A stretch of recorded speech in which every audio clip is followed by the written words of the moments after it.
Yo, what's good YouTube? Welcome back to another video. It's your boy Kawan, and today we're going to be talking about some culture shocks that I've experienced in France. So for those who didn't know, I am currently in France. I've been here since January, so there's a lot of things that I've experienced. So I went ahead and made a quick list of about 15 things that I've experienced and found shocking. So yeah, let's get straight into it. Number one, firstly, is the greetings. I'm sure everyone knows the basic greetings in French, which is bonjour, meaning hello. But did you also know that there's like another greeting that not many people know? And it's kissing, apparently. Not like lips on lips, tongue action, nothing like that, but it's a cheek kiss. So basically, when you see someone that you know, or you're greeting them, you walk up to them, you touch cheeks, cheek, and then you kiss their cheek as well. It's weird, it's a bit strange, definitely different from what I'm used to in the US and Zambia as well. But hey, culture is culture, innit? You know, I remember the first time I met up with this person and they had kissed me. I went in for a hug, they went in for a kiss. It was very awkward. Ended up not knowing what to do, if I should hug, if I should kiss them back, if I should run. I personally don't know how many times you're supposed to do it. You know, some people do it once, twice, 3 times. You don't want to do it too many times to where they push you away, you know? You don't want to do it too little to where they feel insulted. Number 2, everything is small in France. I'm talking dogs, cars, coffee, everything is smaller in France, especially the bathrooms. The size of the apartments, you know, you'll be sleeping 1 second in your bedroom, next second you stand up, you're in the kitchen. How did that happen? You know, a lot of cafes, they offer like smaller drinks. For example, let's say coffee, right? You ask for a coffee and they give you something that's like this size. You're taking it as if you're taking tequila shots. Like you're paying 6 euros for this drink and it's gone within 6 seconds. The food portion sizes, you know, coming from the US, a lot of the food is like in crazy proportions. For example, McDonald's, right? You have a burger that's like size of your face or something like that. Here, you'll have half of the plate is for the food. That amount is for the food. The rest, there's nothing on there. Small portion, like less than your hand. Apparently, it's healthier. It's more, you know, content based. A lot of the food in the US has like, you know, just excess fats and, you know, unhealthy carbs and stuff like that. You would think that a coffee mug is supposed to be used for coffee, not like tequila shot glasses. So number 3, no one talks in the public transport. You know, you go on the metro, you go on the tram, whatever it is, no one's talking.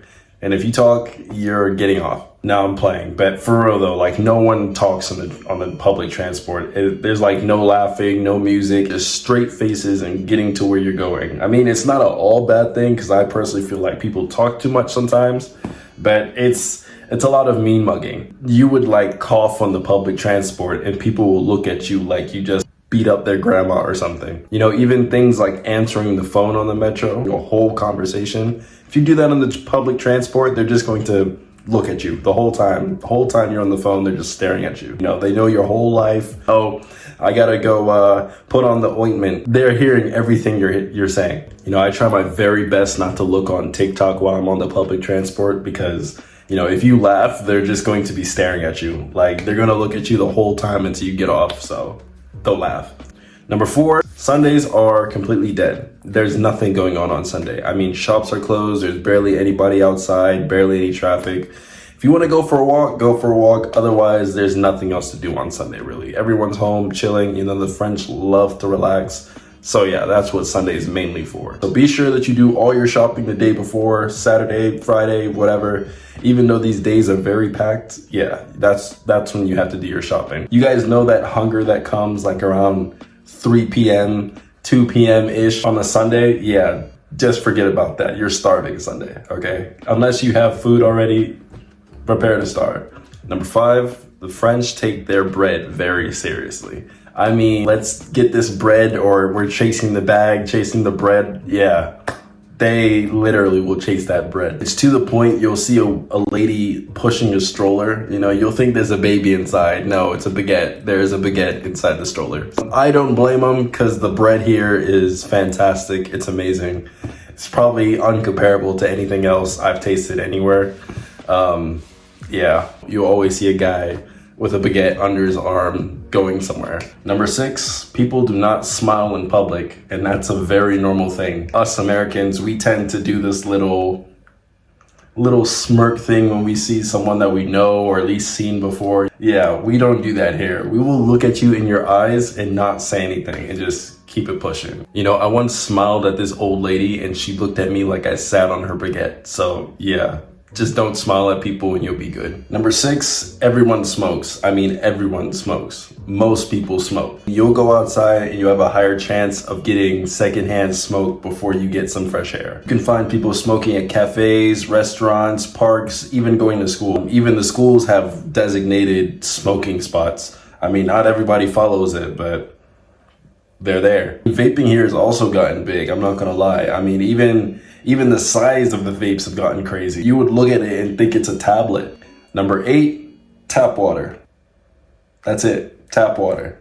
Government juice, whatever you wanna call it. Is it safe to drink? I don't know. Is it clean? Nobody knows. But hey, everybody drinks it. We all wake up the next day, so hey, it is what it is. One thing I have noticed is if you do try to ask for like bottled water, they just look at you like you're asking for Bitcoin or something. Like you're a royalty, you know what I mean? Like, who's this guy? Who does he think he is? But even if you do manage to ask for bottled water and get one, make sure it's not sparkling water. At least for me, I'm not a big fan of it, so I always have to be on the lookout. But yeah, that's like the default water bottle here. Number 9, the French are very, very honest. Maybe too honest, I don't know, it's probably a bad thing, but they're very straight up. If you look bad, they're going to tell you you look bad. If you stink, they're going to tell you you stink. Whatever it is that you need to hear, they're going to tell you. Trust the French person to tell you the truth all the time, every time. Number 10, everyone walks a lot. I mean, a lot. If they're not riding a bike, if they're not using a scooter, if they're not taking the public transport, they are walking. You know, especially since the culture here is more like people watch type of thing. They're gonna walk, enjoy seeing the people, look at you, stare at you probably. I mean, when you're running on bread and a lot of cardio, yeah, you're going to be pretty slim. For me personally, back in the US, I'm used to doing a lot of driving around. If you want to get to point A to point B, you're going to drive. You're going to take a car, bus, whatever it is. But here in France, you're probably going to walk a lot of the times, or bike. Who knows? You would look at your phone to count the steps and it would say like 15K. And that's just on a regular day. Number 11, the tipping culture here does not exist. And coming from the US, that's a very big change, very big difference for me. You know, you try to tip and they get insulted. And since there's no tipping and they have no incentive to do, you know, more than what they're supposed to do, don't expect the customer service to be outstanding. You know, they're not trying to be your friends or anything like that. They just want to do their job, go home, eat a croissant and chill, probably. After bonjour and walking in, it's just vibes. You're going about your day. In all honesty, you might ask for something extra from your staff or waiter, whoever it is, and they might just ghost you like your crush in 2018. Me personally, I'm a big, you know, generous tipper when it comes to, you know, tipping people and whatnot. There was this one time where I tried to tip a bouncer at a club. You know, the club was at capacity. We were still trying to get in after hours, whatnot. So I tried to give him a little tip. And he just like looked at me like I insulted his whole generation. He even said, I'm not stupid. So yeah, no tipping. Number 12, fashion. And if you know France, the fashion is very, very, very, very big here. They make a fashion statement everywhere they go. You know, there's no such thing as dress down. Even when they dress down, it's still business casual at least. If you're gonna go buy bread, grocery store, if you're going to the park, the gym, you're dressing up, you know, you're dressing to the T, you're not, you know, slacking at all. Even when it comes to wearing sweats to class as an American, that does not exist here. You're gonna be doing a lot of dressing up, a lot of dress to impress. Personally, I didn't have to adjust to this one too much because, you know, I'm usually yeah, boy, dressed decent, you know, at least. So yeah, be sure to dress the part wherever you're going. If you think that you're dressed to the T, dress even more. That's just what you have to do, or else a French person will tell you the truth. Number 13, PDA is wild. PDA being public displays of affection. It's crazy here. You have couples kissing every chance they get. You know, you go to the train station, the park, the bakery, the mall, the public bathrooms. Yeah, you'll find a couple kissing somewhere every day. You just have to get used to it, I guess. Hey, if you're here with your significant other, feel free. If you're not, then you just gotta, hey, privacy does not exist. This thing of getting a room, yeah, a room is everywhere to these guys, so. Number 14, strikes are a normal thing here. You know, if the bus is canceled, train is delayed, power outages, there's no more croissants at the bakery, strike.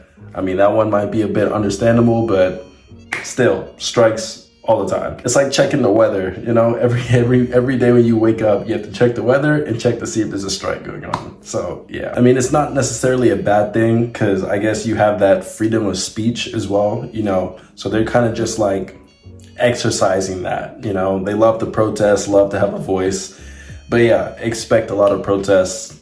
Yeah.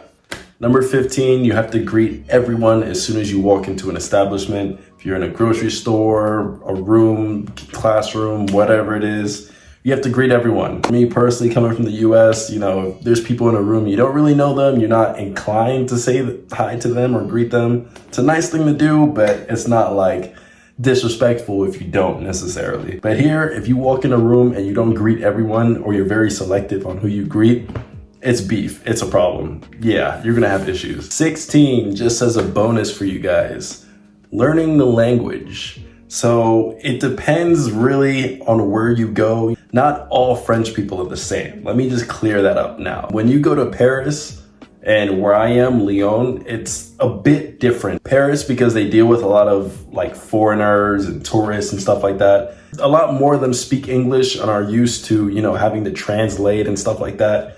And maybe tourists trying to speak French.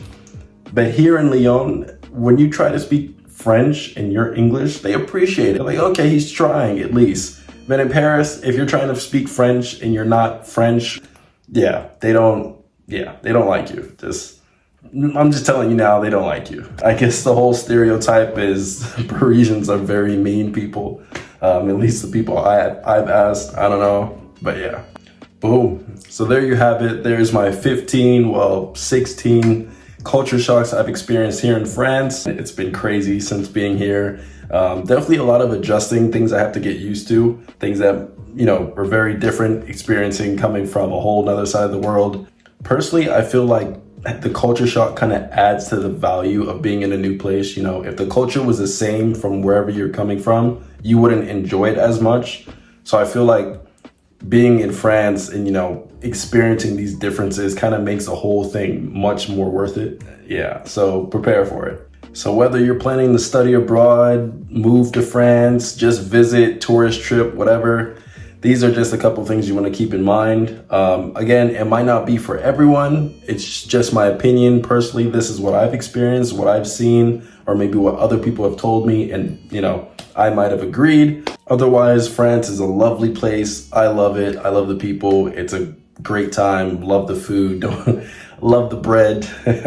The bread is life. And I think it is very, very, very important to live outside of your comfort zone. So yeah, if you guys agree, if you disagree, make sure you drop a comment down below. What culture shocks have you experienced? Let me know. And if you liked the video, be sure to leave a thumbs up. If you didn't, leave a thumbs down. And until next time, hope to see you guys again. Peace.